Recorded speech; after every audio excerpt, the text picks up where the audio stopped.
Amadísima madre de mi corazón, no sé cómo disculpar el imperdonable descuido de no haber anunciado a su merced mi fe de vida. Sobre todo, después que me tienen prohibido el que escriba. Y valerme de un escribiente sería dejar a su merced con sus temores. Al cabo me decido por este último extremo, pues del otro solo podría escribir unos cuantos renglones, y tan malamente que daría lugar a 1000 cavilaciones siniestras. Los médicos, después de haberme molido por todos los medios imaginables, me mandan ahora que haga un viaje por mar.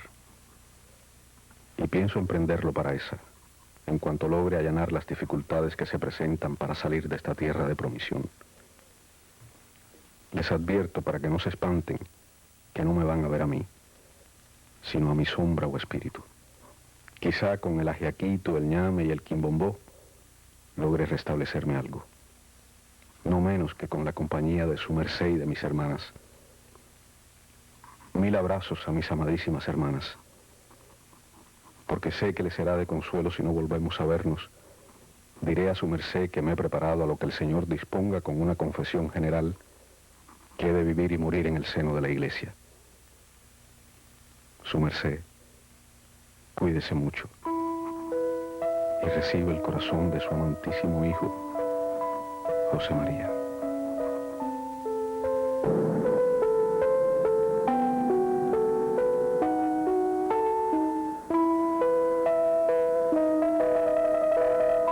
Ya estaba de sí mismo preparado a morir, porque cuando la grandeza no se puede emplear en los oficios de caridad y creación que la nutren, devora quien la posee.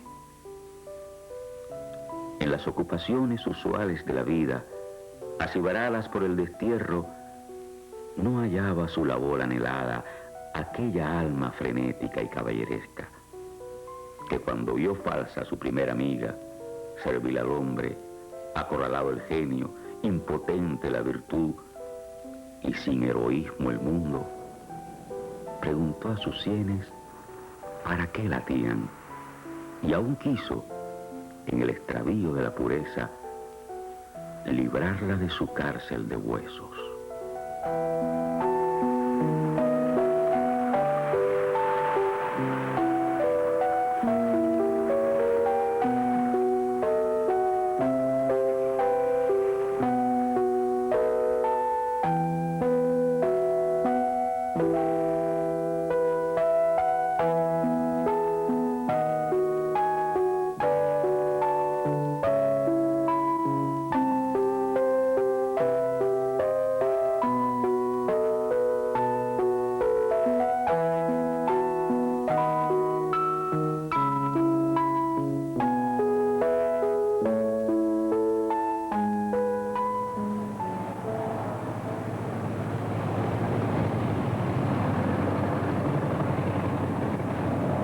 En este momento estamos en mi casa conmemorando el aniversario de la muerte de mi bisabuelo.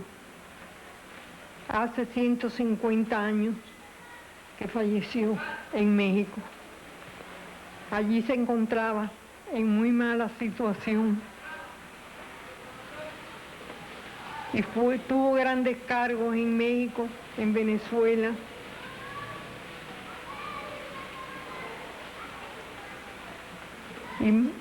Pero su muerte fue muy triste. Yo he leído mucho de él, pero no puedo hablar mucho, porque me hace daño.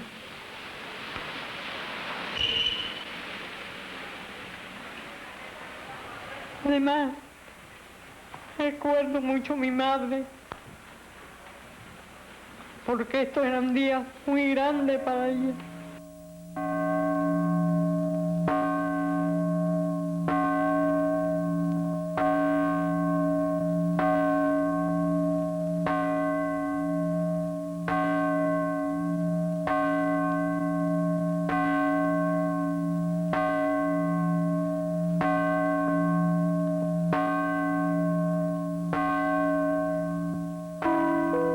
Donde son más altas las palmas en Cuba, nació Heredia, en la infatigable Santiago.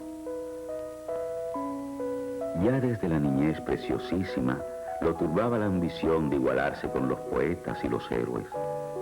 Por cartilla tuvo a Homero, por gramática a Montesquieu, por maestro a su padre, por dama a la hermosura.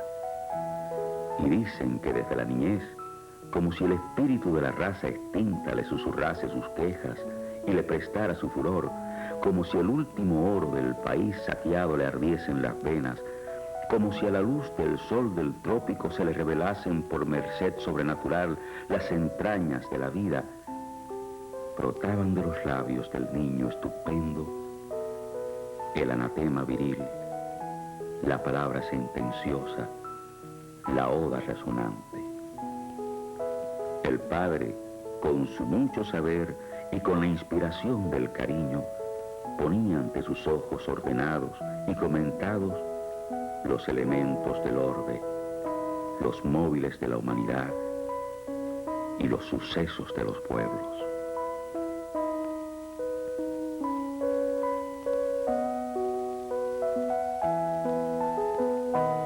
La inmortalidad comenzó para él en aquella fuerza y seguridad de sí que, como lección constante de los padres duros, daba a Heredia el cariño de la casa.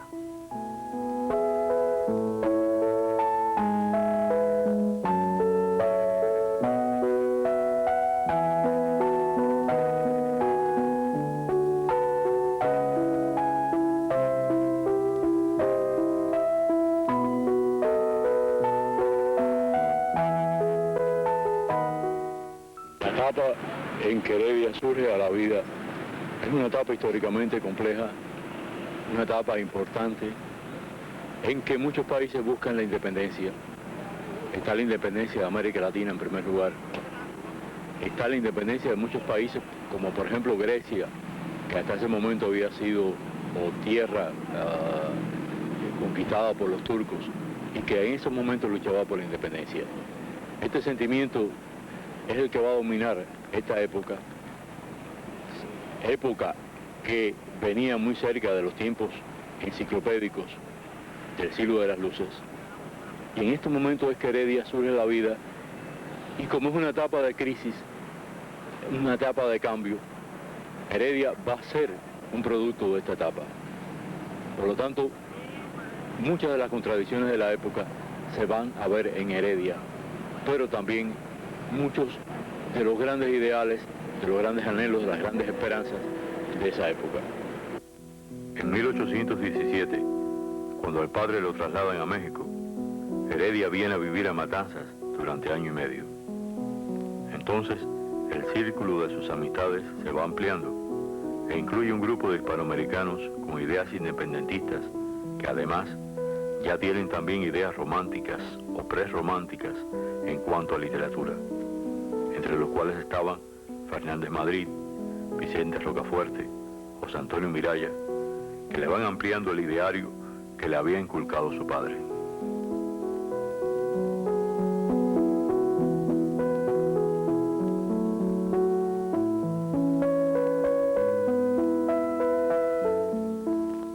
Siempre se ha dicho que Heredia era más imaginativo que práctico, que su imaginación iba mucho más allá de lo que era la realidad de su vida.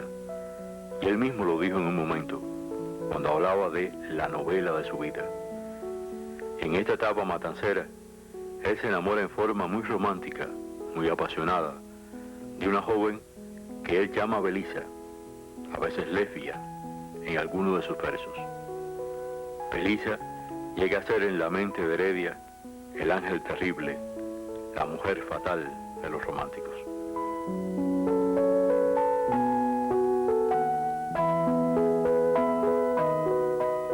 Si infiel juzgo a Belisa y abrázame los celos, maldigo su hermosura y a hogar juro mi afecto.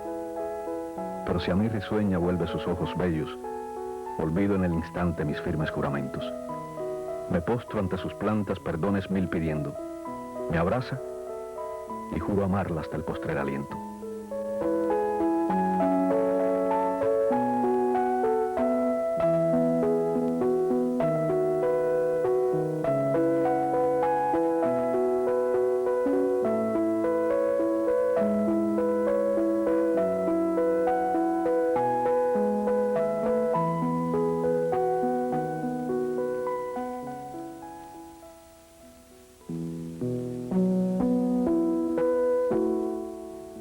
padre de Heredia se asienta en la Audiencia de México, el joven tiene que ir a reunirse con su familia. Esta primera estancia de Heredia en México va a ser muy importante en su vida. Él volverá después e incluso morirá en México. Pero en esta primera estancia ocurre la muerte de su padre. Y Heredia tiene que hacerse cargo de su familia, compuesta por su madre y varias hermanas. El adolescente madura rápidamente y el poeta también lo hace. Quizás la mejor prueba de la maduración del poeta sea su poema En el Teocalli de Cholula, que no solo es uno de los grandes poemas de Heredia, sino que ha sido considerado por la crítica más exigente como uno de los grandes poemas escritos en lengua española. Era la tarde. Su ligera brisa las alas en silencio ya plegaba, y entre la hierba y árboles dormía mientras el ancho sol su disco hundía detrás del Iztaccíhuatl. La nieve eterna, cual disuelta en mar de oro, semejaba temblar en torno de él. Un arco inmenso que del empirio en el cenit finaba, como espléndido pórtico del cielo, de luz vestido y centelleante gloria, de sus últimos rayos recibía los colores riquísimos. Su brillo desfalleciendo fue. La blanca luna y de Venus la estrella solitaria en el crepúsculo solitario, en el cielo desierto se veían. Crepúsculo feliz, hora más bella que la alma noche o el brillante día. Cuánto es dulce tu paz al alma mía.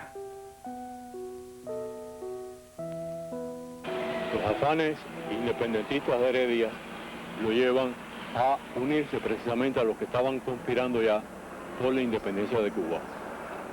En esto había una conspiración ya formada que estaba patrocinada en gran medida por Colombia. Es decir, detrás de ella estaban todos los intereses independentistas hispanoamericanos que se daban cuenta que era necesario la independencia de Cuba para lograr la independencia completa del continente.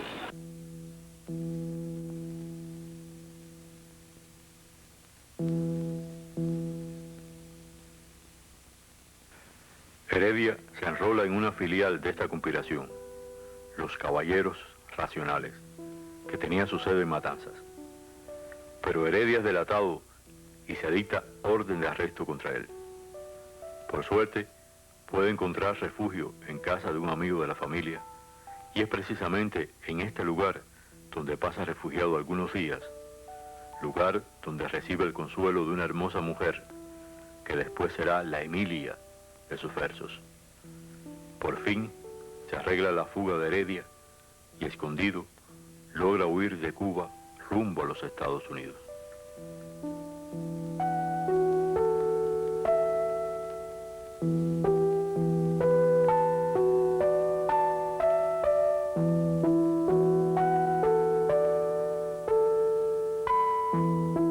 Cuando Heredia sale de Cuba, se convierte en el desterrado por excelencia.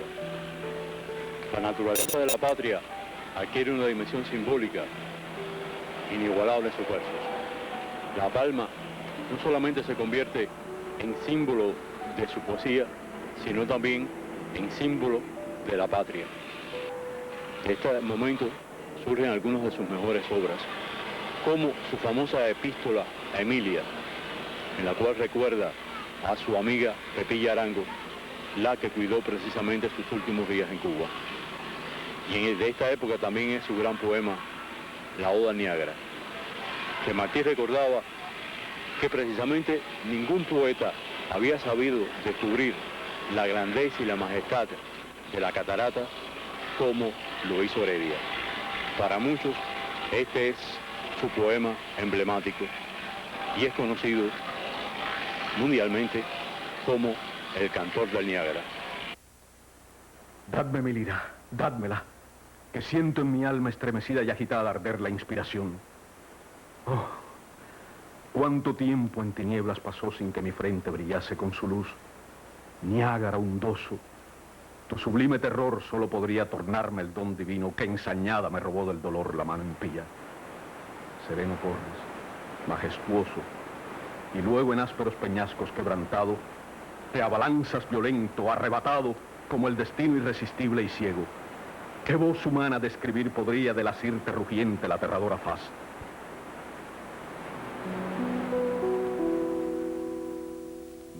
Mas, ¿qué en ti busca mi anhelante vista con inútil afán?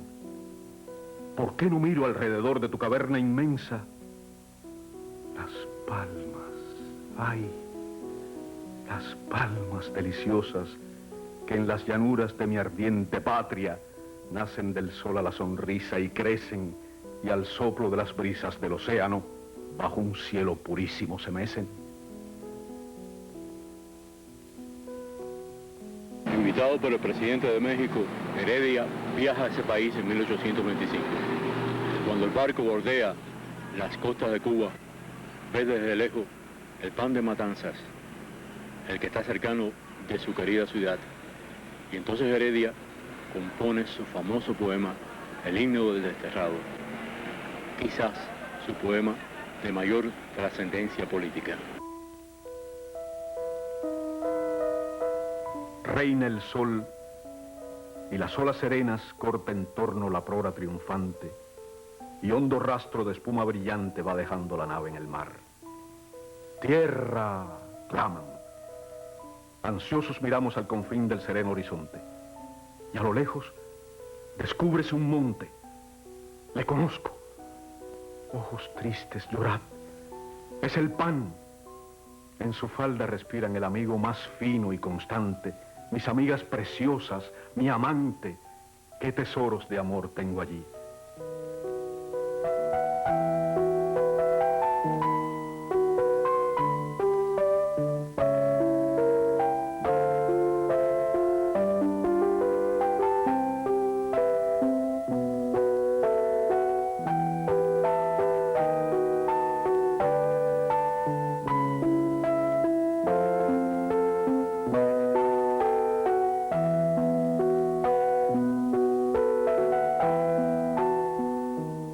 Decepcionado, cansado, presiente su próxima muerte. Aprovecha una amnistía concedida por el capitán general de entonces, Tacón, para regresar a su isla natal, a ver a su madre y a sus palmas. Pero en Cuba es fríamente recibido en los círculos intelectuales. Quizás Heredia le haya sorprendido entonces cómo su obra poética había seguido creciendo a espaldas suyas, hasta convertirlo en un esperanzado heraldo de la independencia de Cuba, cuando ya él solo era un pobre hombre decepcionado y enfermo. Un día un amigo piadoso, un solo amigo, entró con los brazos tendidos en el cuarto de un alguacil habanero, y allí estaba, sentado en un banco, esperando su turno, transparente ya la mano noble y pequeña, con la última luz en los ojos, el poeta que había tenido valor para todo, menos para morir sin volver a ver a su madre y a sus palmas. Temblando salió de allí del brazo de su amigo, y al recobrar la libertad en el mar, reanimado con el beso de su madre, volvió a hallar, para despedirse del universo, los acentos con que lo había asombrado en su primera juventud. Y se extinguió en silencio nocturno, como lámpara macilenta, en el valle donde vigilan perennemente, doradas por el sol, las cumbres del Popocatépetl y el Iztaccíhuatl.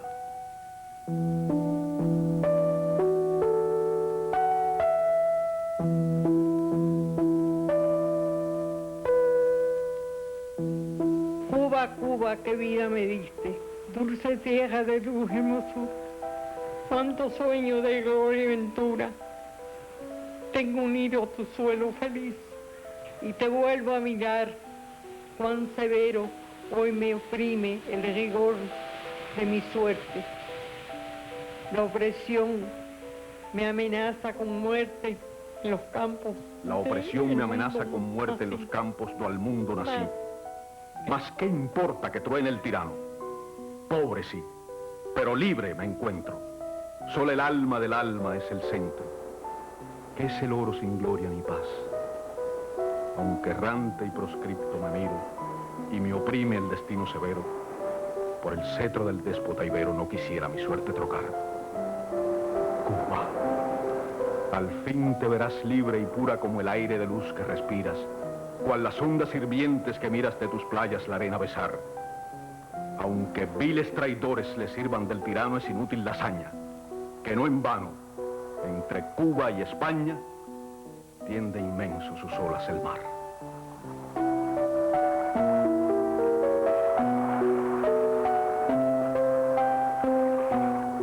Antes le faltaría calor al corazón que orgullo y agradecimiento para recordar que fue hijo de Cuba, aquel de cuyos labios salieron algunos de los acentos más bellos que haya modulado la voz del hombre. Aquel que murió joven, fuera de la patria que quiso redimir, del dolor de buscar en vano en el mundo el amor y la virtud.